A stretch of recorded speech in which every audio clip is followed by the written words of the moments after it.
Hello friends, welcome to the Tech Listen channel. So friends, today I will talk about ASUS ROG Zephyrus G14 GA402XI and GA402XU 16-inch gaming notebook. So friend, ASUS has announced the release of two new gaming notebook models, the ROG Zephyrus G14 GA402XI and ROG Zephyrus G14 GA402XU, featuring a 16-inch WQXGA display with a refresh rate of 165Hz, and both models will be available in Moonlight white and Eclipse grey color options starting from 31st May.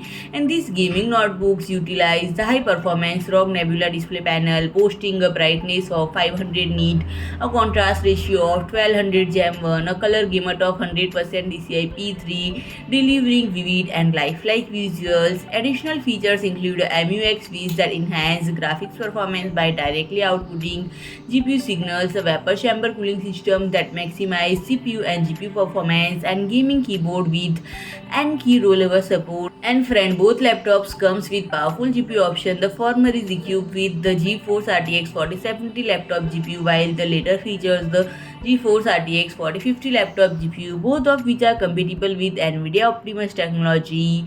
And friend, in terms of specification, both models share common features such as the Ryzen 9 7940HS CPU, 16GB of DDR5, 4800 memory, 512GB SSD storage, Wi-Fi 6E and Bluetooth 5.1 wireless connectivity, and approximately 8.6 hours of battery life. And friend, if I talk about the pricing, the ROG Zephyrus G14 GA402XI model is priced at $2009 and other model the 402XU model is priced at $1679. So friend, if you like my video, please do like, share and comment, and don't forget to subscribe my channel and press the bell icon.